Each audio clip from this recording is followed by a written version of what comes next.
Uttar Pradesh STF को बड़ी आतंकी साजिश को नाकाम करने में एक बड़ी कामयाबी मिली है। पुलिस ने पीएफआई के 2 खतरनाक मेंबर्स को गिरफ्तार किया है जो यूपी में कई शहरों में धमाके की साजिश कर रहे थे। 16 फरवरी को जब पूरा देश बसंत पंचमी मना रहा था, तब यूपी एसटीएफ ने ऐसा खुलासा किया जिससे हड़कंप मच गया। यूपी पुलिस ने 2 लोगों को मीडिया के सामने पेश किया और बताया कि ये लोग लखनऊ समेत यूपी के कई शहरों में धमाका करने की साजिश रच रहे थे। इनकी साजिश बेहद खतरनाक थी और टारगेट पर थे हिंदूवादी संगठन और उसके नेता।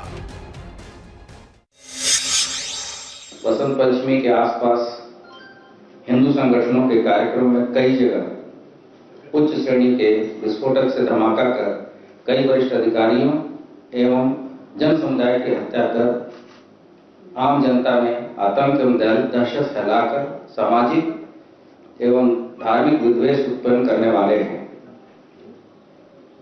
हमारी टीम ने इनको गिरफ्तार किया है। यूपी एसटीएफ ने इन्हें लखनऊ के कुकरेल पिकनिक स्पॉट के पास से गिरफ्तार किया। इनके नाम असद बदरुद्दीन और फिरोज खान हैं। ये दोनों केरल के रहने वाले हैं। दोनों पीएफआई में जोनल कोऑर्डिनेटर के रैंक पर हैं। असद बदरुद्दीन पीएफआई में मिलिट्री कमांडर है, जबकि फिरोज घूम कर लोगों को ट्रेनिंग देता है। दोनों बंदूक चलाने और तलवारबाजी में एक्सपर्ट हैं। साथ ही दोनों को विस्फोटक और बम बनाने की पूरी जानकारी है। इनका एसटीएफ ये कह रही है कि दोनों पीएफआई के कमांडर थे। जो असद था बदरुद्दीन वो कमांडर था और जो फिरोज खान था वो जगह जगह जाकर लोगों को ट्रेनिंग देता था। दोनों ही हथियार चलाने में एक्सपर्ट है, वो चाहे बंदूक हो चाहे तलवार हो। विस्फोटक है, उनकी इन दोनों को अच्छी जानकारी थी।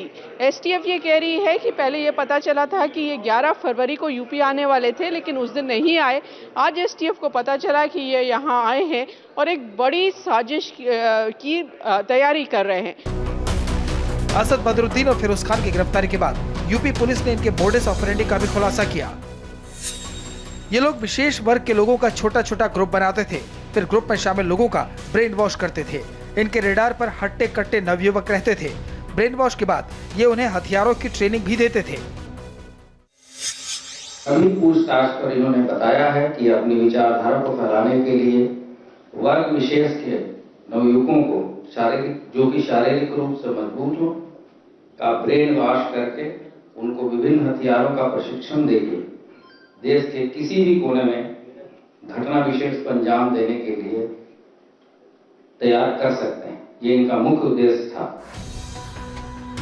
पीएफआई के दोनों सदस्यों के पास से पुलिस ने 16 हाई ग्रेड विस्फोटक, एक्सप्लोसिव डिवाइस, डेटोनेटर, बैटरी, एक पिस्टल और 7 जिंदा कारतूस के साथ ही कैश और कई चीजें बरामद की हैं। इनके पास से रेलवे के 12 टिकट भी जब्त किए गए हैं।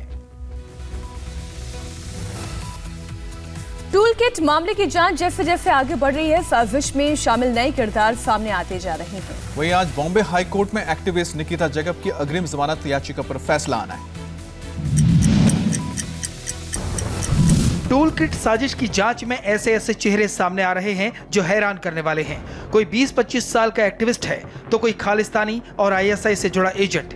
किसान आंदोलन की शुरुआत के साथ ही विदेश में बैठे खालिस्तानी आकाओं ने साजिश रचनी शुरू कर दी थी और उनका साथ भारत में निकिता जैकब, दिशा रवि और शांतनु मुलुक जैसे लोग दे रहे थे। दिल्ली पुलिस जल्द से जल्द इन लोगों की गिरफ्तारी कराने में जुटी है, लेकिन शांतनु मुलुक को बॉम्बे हाईकोर्ट से 10 दिन की अग्रिम जमानत मिल गई है। उधर एक्टिविस्ट निकिता जैकब की अग्रिम जमानत याचिका पर फैसला आज तक के लिए सुरक्षित रख लिया गया है।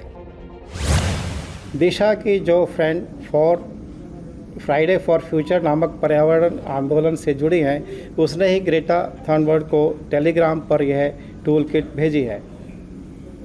शुरुआती जांच में यह भी बात पता चल रही है कि फ़ोन का काफ़ी डेटा डिलीट किया जा चुका है और दिशा के टेलीग्राम चैट से यह भी बात पता चलती है कि 3 फरवरी को ओनर्स राइट लेकर टूल किट डॉक्यूमेंट से जुड़े अकाउंट और लिंक हटा दिए गए हैं।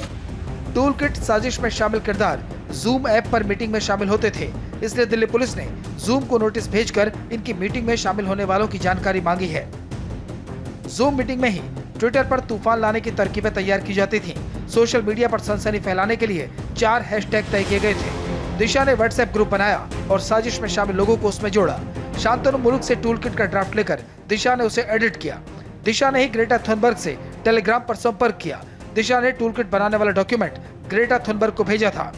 इसके बाद ही ग्रेटा ने एंटी इंडिया प्रोपेगेंडा फैलाने वाला ट्वीट किया था। कॉन्स्पिरेसी के तहत ये कोशिश की गई थी कि अफवाह फैला करके और गलत चीज़ों लोगों को बता करके और एक दंगा क्रिएट करने का एक कॉन्स्पिरेसी थी, जो टूल किट जो लीक हुआ था उसके बाद ही हमें पता चला और उसके एक तरफ जहां दिल्ली के बॉर्डर से आंदोलनकारी किसानों की संख्या घट रही है, वहीं सरकार भी एक्शन में दिखाई दे रही है। गृह मंत्री अमित शाह ने पार्टी के नेताओं को किसानों के बीच जाकर कृषि कानूनों के फायदे गिनाने को कहा है।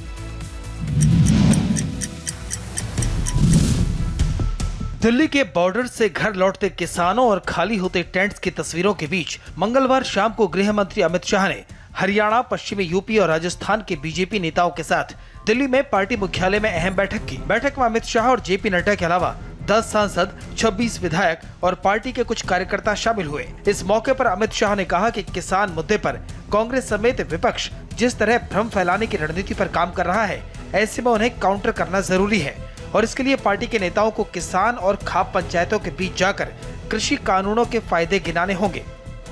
सूत्रों के मुताबिक बैठक में अमित शाह ने कहा कि इस आंदोलन से किसानों का कोई मतलब नहीं है, ये पूरी तरह से राजनीतिक है। विपक्ष साजिश से देश को पीछे ले जाना चाहता है, इसलिए देश की भलाई के लिए गांव और जाट समाज हमसे दूर ना हो, इसके लिए जमीन पर सभी को काम करना है। अगले 15-20 दिन सभी खापों, किसानों और समाज के बीच में रहना है। हमको आंदोलनकारियों का जन समर्थन खत्म करना है। चुनाव से पहले पुडुचेरी में सियासी घटनाक्रम तेजी से बदल रहे हैं। किरण बेदी को लेफ्टिनेंट गवर्नर पद से हटा दिया गया है। वहीं आज राहुल गांधी के पुडुचेरी पहुंचने से पहले कांग्रेस के 4 विधायक पार्टी छोड़ चुके हैं। आज राहुल गांधी पुडुचेरी पहुंच रहे हैं, लेकिन उससे पहले ही पुडुचेरी का सियासी माहौल गर्मा गया है। 4 विधायकों के इस्तीफे के बाद कांग्रेस की सरकार अल्पमत में आ गई है। वहीं भारत सरकार ने पुडुचेरी की लेफ्टिनेंट गवर्नर किरण बेदी को पद से हटा दिया है। किरण बेदी की जगह तेलंगाना के राज्यपाल डॉक्टर तमिलसाई सौंदरराजन को फिलहाल पुडुचेरी का अतिरिक्त प्रभार दिया गया है। किरण बेदी का राज्य के मुख्यमंत्री वी नारायणसामी के साथ लंबे समय से विवाद चल रहा था। पिछले दिनों नारायणसामी ने राष्ट्रपति रामनाथ कोविंद से इसे लेकर मुलाकात भी की थी। अब वो दावा कर रहे हैं कि उनकी सरकार के दबाव में ही किरण बेदी को हटाया गया। We also had a hunger strike for Dr. Kiran Bedi to be removed from the post. Then we started signature campaign. More than 1 lakh signatures have been obtained and given to the President of India. Only after that, now the government of India, due to our pressure, they have removed her from the lieutenant governorship. Ram मंदिर निर्माण के लिए जमा किए जा रहे चंदे को लेकर कर्नाटक में एक नया विवाद सामने आया है। आरोप है कि जो लोग मंदिर के लिए चंदा दे रहे हैं, उनकी पहचान के लिए उनके घरों पर स्टिकर चिपकाया जा रहा है। कर्नाटक में राम मंदिर को लेकर नया विवाद खड़ा हो गया है। विवाद एक स्टिकर पर है। कर्नाटक के पूर्व मुख्यमंत्री एच.डी. कुमारस्वामी ने आरोप लगाया कि मंदिर निर्माण के लिए जिसने दान दिया है उनके घरों पर स्टिकर चिपकाया गया है और जिसने नहीं दिया उनके घरों पर स्टिकर नहीं है। कुमारस्वामी ने यहाँ तक कह दिया कि नाजियों ने जो जर्मनी में किया था वैसा ही आरएसएस कर्नाटक में कर रही है। ಇವತ್ತು ರಾಮ ಮಂದಿರಕ್ಕೆ ಹಣ ಸಂಗ್ರಹ ಏನಾಗ್ತಾ ಇದೆ। राम मंदिर निधि समर्पण अभियान के कार्यकर्ता कर्नाटक में राम मंदिर के नाम पर पैसा इकट्ठा कर रहे हैं, लेकिन जो पैसा नहीं दे रहा है उसका नाम लिख रहे हैं। चंदा देने वालों के घरों पर स्टिकर चिपकाया जा रहा है। मुझे पता नहीं वो लोग ऐसा क्यों कर रहे हैं। नाजियों ने जो जर्मनी में किया था वैसा ही आरएसएस यहाँ पर कर रहा है। ಅವತ್ತೇನು ಮ್ಯಾಸಕರ್ ಆಯಿತು। कुमारस्वामी के इस आरोप से बीजेपी और विश्व हिंदू परिषद में खलबली मच गई है। बीजेपी का कहना है कि ये सिर्फ और सिर्फ राम मंदिर कमेटी को बदनाम करने की साजिश है, जबकि वीएचपी बोल रही है कि राम के नाम पर राजनीति बर्दाश्त नहीं करेंगे। अपने नेताओं की पार्टी छोड़ने से परेशान बंगाल की मुख्यमंत्री ममता बनर्जी की मुश्किलें और बढ़ने वाली हैं। अब कांग्रेस ने ममता के करीबी रहे फुरफुरा शरीफ के अब्बास सिद्दीकी के साथ गठबंधन का ऐलान किया है। विधानसभा चुनाव से पहले बंगाल के रण में पार्टियों का दांव पेच लगाना तेज है। हाल ही में नई पार्टी बनाने वाले ममता के बेहद करीबी रहे अब्बास सिद्दीकी भी अब कांग्रेस लेफ्ट गठबंधन का हिस्सा होंगे। कांग्रेस के प्रदेश अध्यक्ष अधीर रंजन चौधरी ने बताया कि लेफ्ट और कांग्रेस में पहले ही सीटों का बंटवारा हो चुका है और अब इस गठबंधन में सिद्दीकी की पार्टी भारतीय धर्मनिरपेक्ष मोर्चा यानी आईएफएस भी शामिल हो गई है।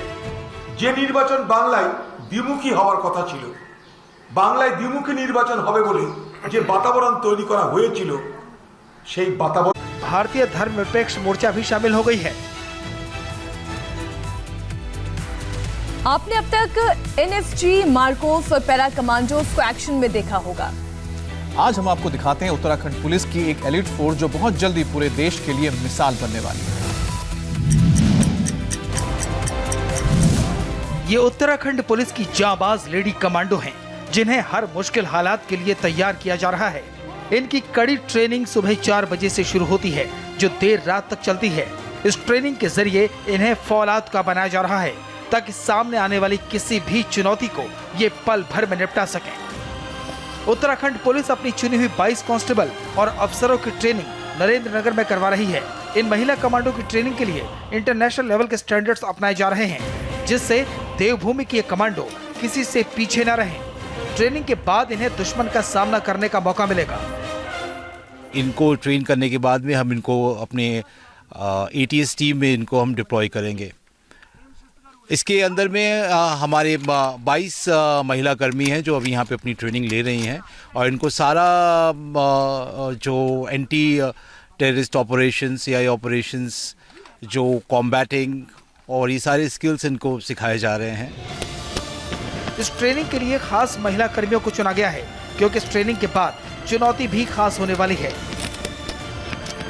स्टार्टिंग में हमको फायरिंग करने में बहुत दिक्कत आती है। पर्सनली अगर मैं अपनी बात करूं, फायरिंग करने में, वेपन हैंडलिंग में मुझे प्रॉब्लम आती थी।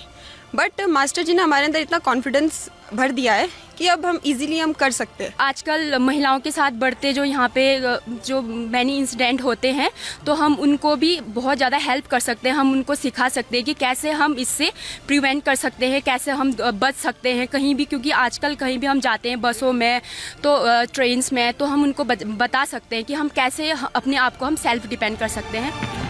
ट्रेनिंग पूरा होने में अब ज्यादा वक्त नहीं है, और इन महिला कमांडो को बेसब्री से इंतजार है कि कब ये पलक झपकते ही दुश्मन का खात्मा कर दें।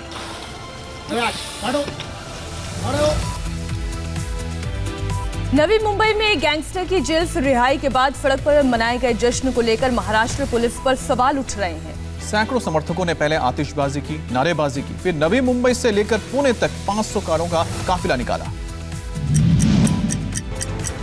नवी मुंबई की तलोजा जेल से कुख्यात गैंगस्टर गजानन मारने रिहा क्या हुआ उसके समर्थन के लिए जेल के बाहर जमा हो गए। नारेबाजी की, आतिशबाजी की और फिर 500 कार के काफिले के साथ गैंगस्टर पुणे अपने घर पहुंचा। लेकिन गैंगस्टर के जश्न का ये वीडियो जब वायरल हुआ तो पुलिस विभाग में हड़कंप मच गया।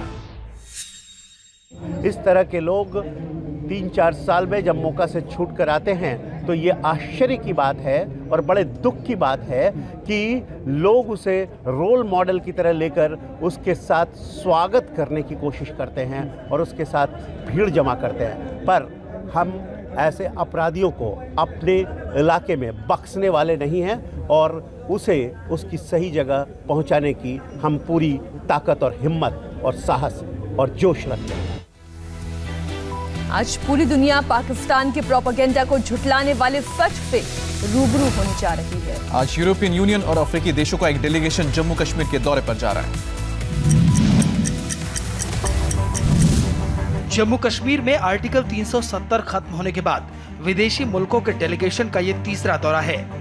ये डेलीगेशन अपनी आंखों से जम्मू कश्मीर की हकीकत को देखेगा, वहां के नेताओं से मिलेगा और खुद बात करके जानेगा कि कैसे पूरा प्रदेश विकास और समृद्धि की नई इबारत लिखने के लिए तैयार है। विदेशी डेलीगेशन का जम्मू कश्मीर दौरा आज से शुरू हो रहा है।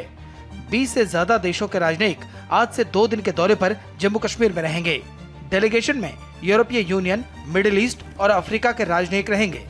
डेलीगेशन बडगाम जिले के मगाम और श्रीनगर के हजरत बल दरगाह भी जाएगा। डेलीगेशन DDC और BDC चुनाव में जीते सदस्यों से भी मुलाकात करेगा। जम्मू कश्मीर में 4G इंटरनेट बहाली के बाद के हालात देखने के साथ साथ डेलीगेशन कई प्रतिनिधि मंडलों से भी मुलाकात करेगा। और फिलहाल वक्त एक छोटे से ब्रेक का है, लेकिन ब्रेक पर जाने से पहले आपको बता दें आज इंडिया टीवी पर आपके लिए क्या है खास।